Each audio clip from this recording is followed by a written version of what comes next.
Hello everyone and welcome back to Husavik Heroes here on Shaun Does FM. I hope you are doing well, and coming up today in episode number 137 we do a rematch from yesterday, this time away against Ajax, and off the back of that we are going to do the end of season review for 2032. So if you are looking forward to today's episode, then do remember to go down below, leave a thumbs up on the video, and if you haven't done so already and are enjoying the series here on the channel, also remember to hit that subscribe button and turn that notification bell on as well. It is greatly appreciated. But this is a rematch from the second game that we did play in yesterday's episode, the second one of the Champions League group stage. If you missed that one, I'll leave a link to it in the top right corner. We did pick up 2 wins in that episode, including a good 4-0 win in the home game there against Ajax. Today we take them on at the Johan Cruyff Arena, but because of that win, we are on top of the group, albeit these days only by 2 points, because Napoli had an early kickoff and did beat Sochi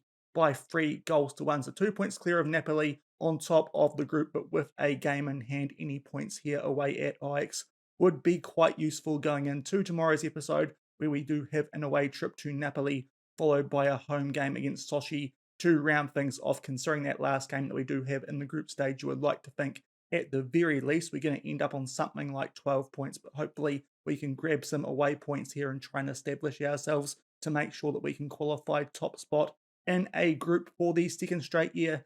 In the save, we've played no competitive games off the back of yesterday's episode, but unfortunately we do have a little bit of an injury that we do need to cover, albeit the player is going to be okay to play for it in today's episode, and that is Chaka Traore on an orange injury, scheduled to finish his rehab tomorrow for a tight calf, but we have been told by the fitness test pre-game that he can play through this, and with it being a bit of a minor injury, we do have a couple of weeks off the back of this until our next Champions League game. I think this is a case where we can risk Chaka Traore out on the left wing, and that means that we are at full strength for this one. Adam Saki still up front in place of Jonada. Adam Saki doing a great job for us since he did come in for Matthias Aguilera prior to the start of this European season. But we'll get straight into the action, come back shortly from the Johan Cruyff Arena, and hopefully pick up another win against Ajax.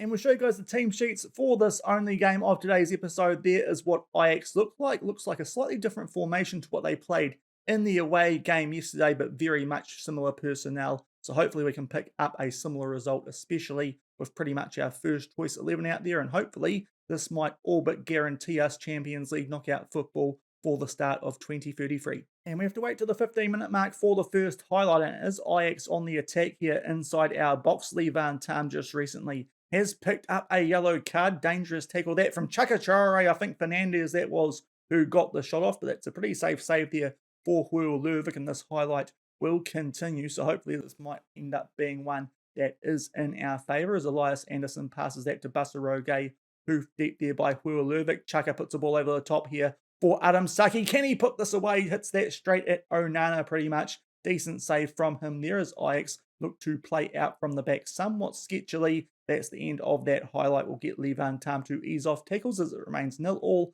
after 16 minutes. And that is half time in this one. Just that one highlight. It does remain 0-0, albeit you can tell there by the stats and the XG we are dominating pretty much everything except for possession. So hopefully we can make the most of that here in the second half, albeit a point away at Ajax.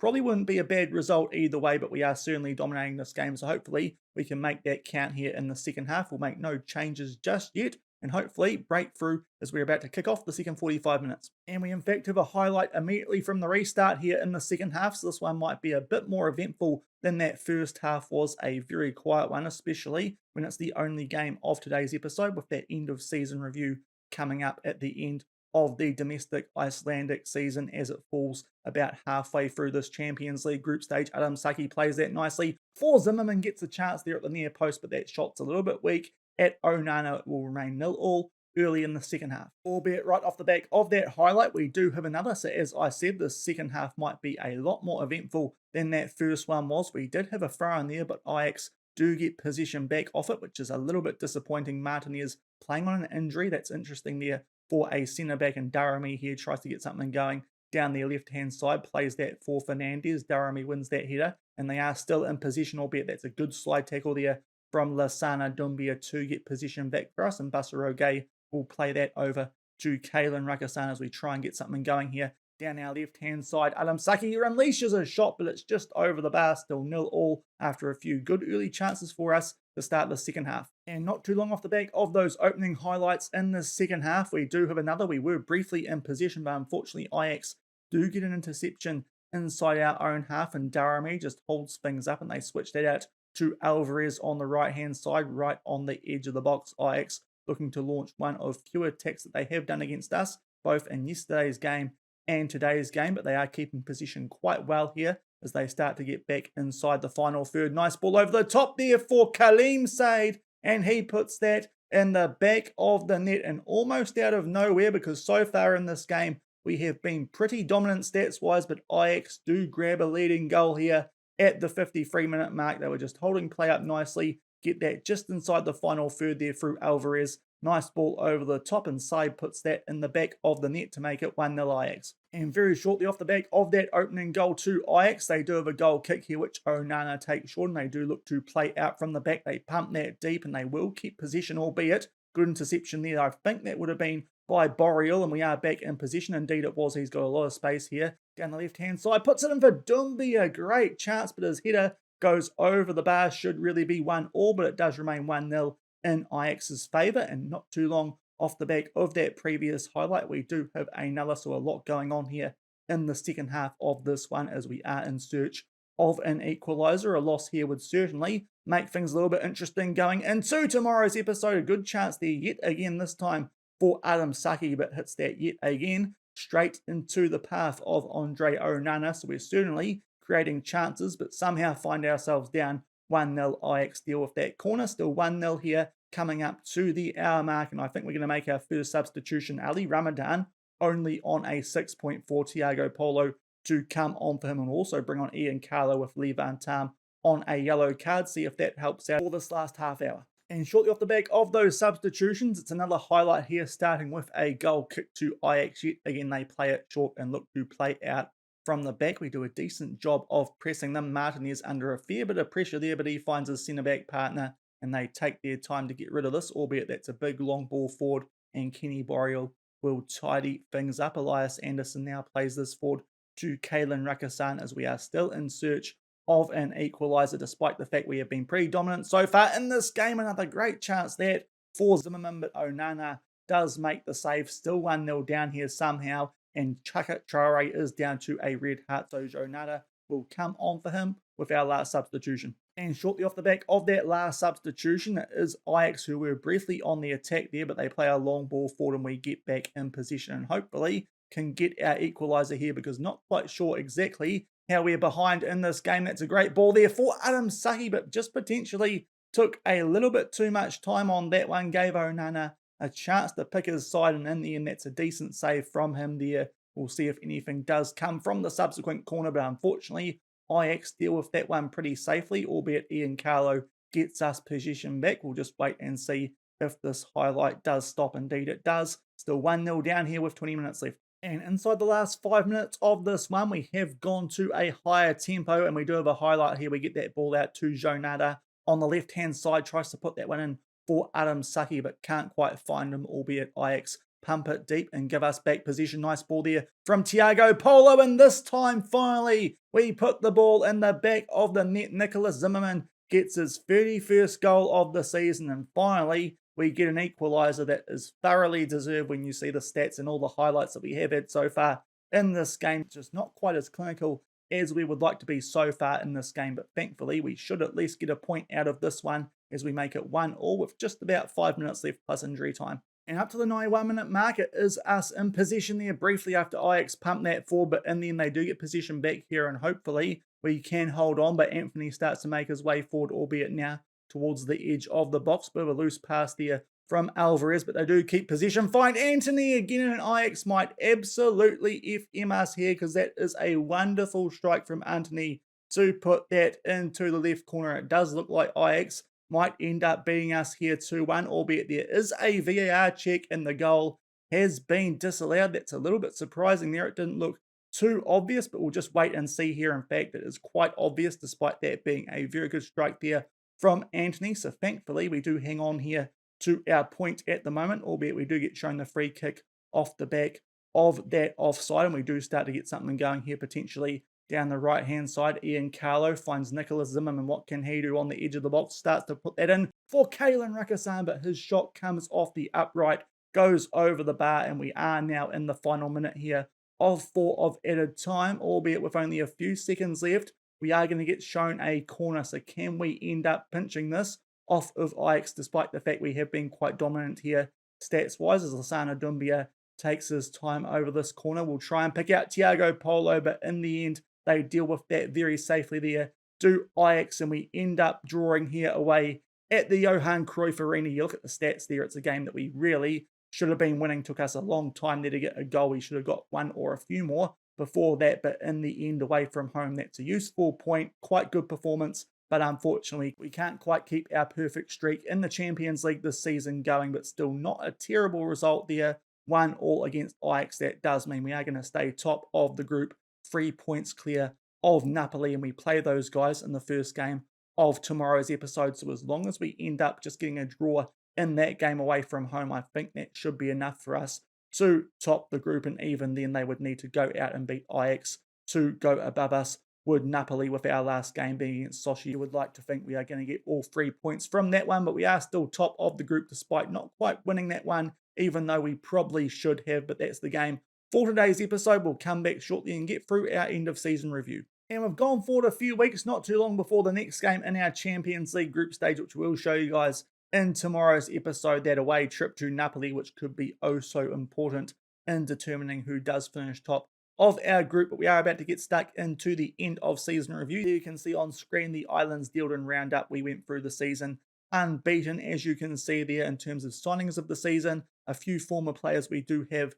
on this list, most notably Werner Bayer, who in the end HK did sign on a free transfer once we did release him from his contract, because his potential had dropped quite considerably after a few years on loan at those guys. But we do have one player on the list, that is Declan Spencer, for one of the signings of the season. In terms of a runner-up, he kept 8 clean sheets from 10 appearances, a 7.31 average rating, but finds himself as one of the runners-up this season, because apparently the 32-year-old who HK signed with that 7.05 average rating was a better signing, which is a little bit interesting, but nonetheless, yet again, we do not win the Islands Dealden signing of the season. Mariano quite happy with us for the unbeaten season, and now it's time for us to get through the actual in-game part, where they show us all the fancy graphics and whatnot. There is the quadruple winning season yet again. We pick up all 4 domestic trophies here in Iceland. We only signed a few new players to the club this season who did feature for the first team. Hercules Delfino on a free transfer from Palmeiras. Very, very good third choice striker. Might even be working his way up to potentially being a bit more useful than Jonada. We might have to work on that over the next few episodes, see what is best for Jonada in the future. But a good year from him, 11 appearances, 13 goals and 5 assists, albeit does not get signing of the season, neither does Adam Saki, who is here on loan. We're going to buy him, of course, next season when that loan does end. 16 appearances, 22 goals and 1 assist. He has been doing a great job for us in the Champions League, even if in that previous game against Ajax, he probably blew a few chances like most of the team did. But our signing of the season is apparently Declan Spencer on that free transfer after a few MLS clubs did waive him. 7.3 average rating, probably featured in a few more league games than those other guys did. And because he was a free transfer, I think that is largely the reason that he has been given that signing of the season, but did perform well for us with that 7.3 average rating. In terms of transfers out, there are quite a few here. We'll flick through some of the ones that aren't too important. A lot of these players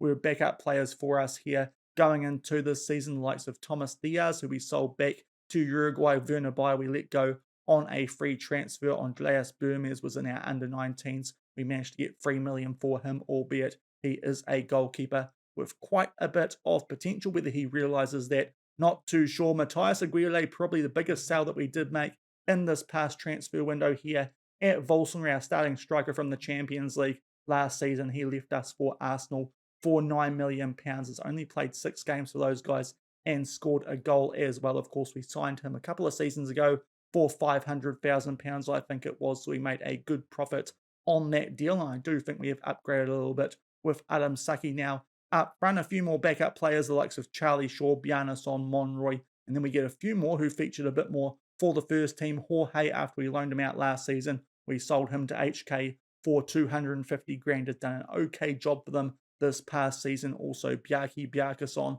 we finally got rid of. He went to Ascoli, and Serie B has been doing an okay job for those guys. A player who was at the club for a long time after we signed him on a free transfer. We got rid of him for £5,000, nearly £100,000 for one of our youngsters who was signed by HK. The next big name down there, and the last one, is Blagojevst Ognjanov. We thought we might be starting him this upcoming season instead of Nicholas Zimmerman, but he didn't want to renew his contract, so we decided to get rid of him, and he has gone to Man United for £4 million. Hasn't played much for those guys either, albeit has got an assist, but for a player we signed on a free transfer, yet again, quite a good bit of business. And below that, some players that we did let go for cheap from our under-19s, and we do still have quite a few players out on loan, not quite entirely in Iceland these days, but certainly some players who do look to have decent potential, and we'll see how they do look when they do get back to the club. But on the whole, I think our transfer business this past window, considering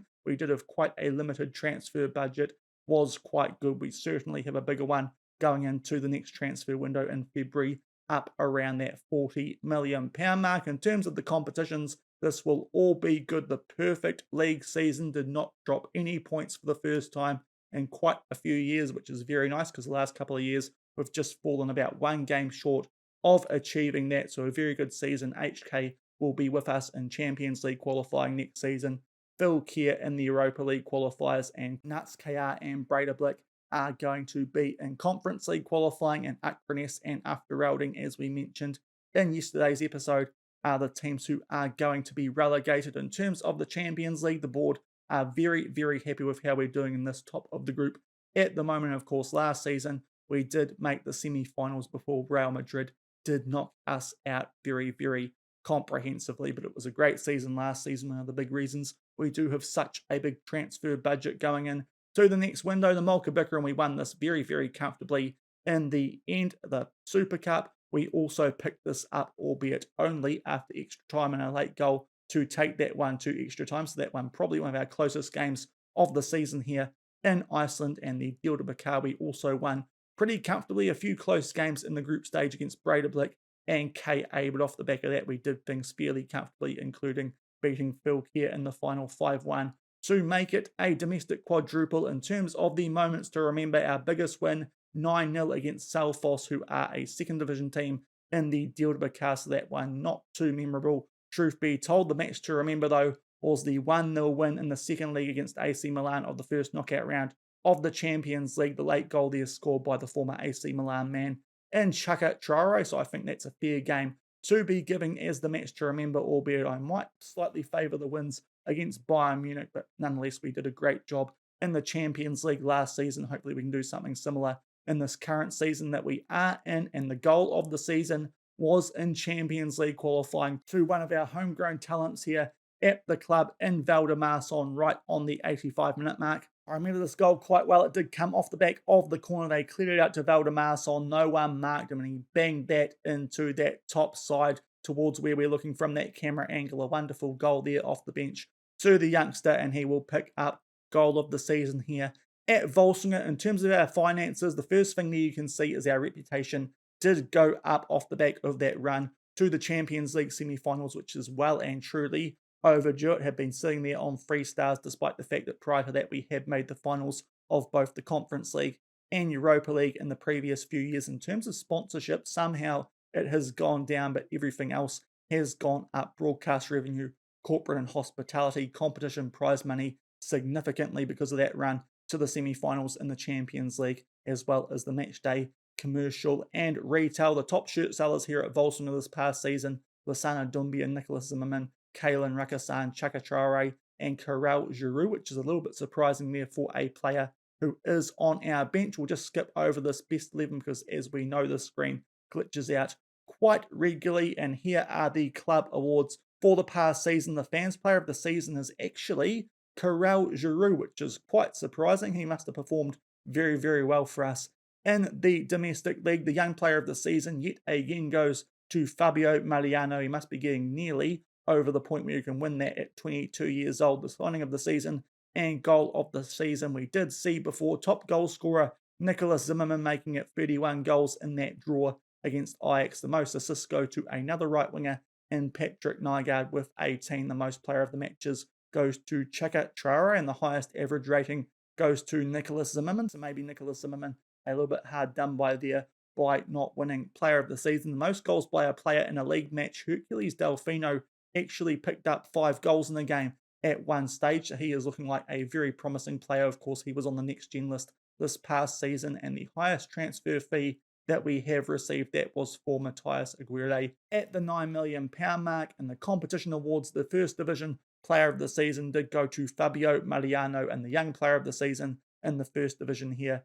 in Iceland did go to Lasana Dumbia, the young wonder kid that we do have here at Volsungur. And that wraps up our awards. We'll just go have a quick look now at the best 11 before we have a look at the overall best 11 from the save so far. And here it is on screen. It does look very, very similar to what we did use for our first 11, especially going in to this new European season. The only changes are both of our wingbacks, Andy Harwood out left and Ian Carlo out right. Also, they have chosen Thiago Polo over Elias Anderson, but that is where the changes stop, those free ones in defence. Apart from that is our first 11 that we did use in just that previous game that we did play against Ajax. Adam Saki has actually somehow made his way into the starting 11 with his good form since he did arrive to replace Matthias Aguirre. So pretty close to what we did use as our starting 11 going in to this current European season. Therefore, our best 11 from the past season, which is a little bit more accurate than what we have seen in the past. In terms of our bench players, Declan Spencer is there as a reserve goalkeeper. Both DePrisco and Anderson make their way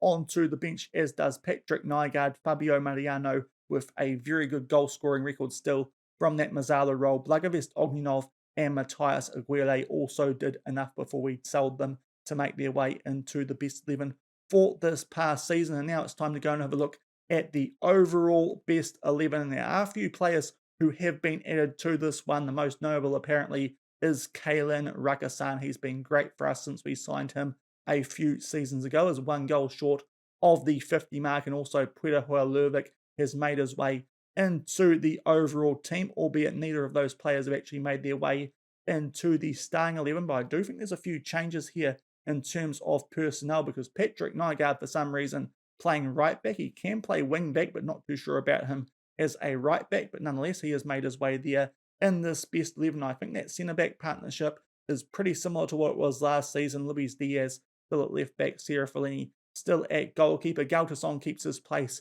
in the DM role, but Basaro Gay must be absolutely very close to breaking through into this overall best 11. Paulstein, Anason, and Nicolucci Caviglia for now also keep their place in the midfield, but our front three does look a little bit different to what it has done for most of the save so far. Chaka Traore now a starter at left wing over Ledson. Nicholas Zimmerman at right wing. That might be why they've bumped Patrick Nygaard to right back, getting rid of someone potentially like Bjarki Bjarkason. And Fabio Mariano keeps his place up front after replacing João Pedro last season. So there's certainly now starting to become a phase in this overall best 11 where some of our current players are replacing the ones who did a good job for us in the early days of European football. In this save, in terms of the best 11, we checked on this last season. There's not too many changes, so I don't think we'll take too long running through this by the looks of it. Most players are still at the same clubs where we did check in on them last season, albeit it does look like now that João Pedro has retired. Indeed, he has these days. He is a scout, albeit not a very good one, so not too sure if we'll get his services here as a scout at Volsungur in the side of 2026. Again, there's still quite a few players in that best 11, as well as when we checked on this last season for 2025 who haven't moved around too much, really. I think the only additions are players who we did just sell this past season and the likes of Bjarki Bjarkason, but as far as I can tell, not too much change from where players were playing this time last season, apart, of course, from João Pedro, who has retired. So I think we'll just skip that for next season and might have a look again next season when there's been a bit more time for some more change to happen. But that will do it for today's episode. There was the end of season review, as well as that slightly frustrating draw there against Ajax, considering we played very well in that game, but somehow had to leave it late to grab an equaliser. But if you did enjoy today's episode, then do remember to go down below, leave a thumbs up on the video, and if you haven't done so already and are enjoying this series here on the channel, also remember to hit that subscribe button and turn that notification bell on as well. We will come back tomorrow, play the last 2 games of the Champions League group stage. The first of which is quite a big one away at Napoli. If we can get a draw out of that game, I think that will more or less guarantee our spot on top of the group, as would a win. And off the back of that, we take on Sochi at home, a game which we absolutely should be winning to end the group stages of the Champions League. So until then, thank you very much for watching. Keep on keeping on, and I'll see you then. Cheers.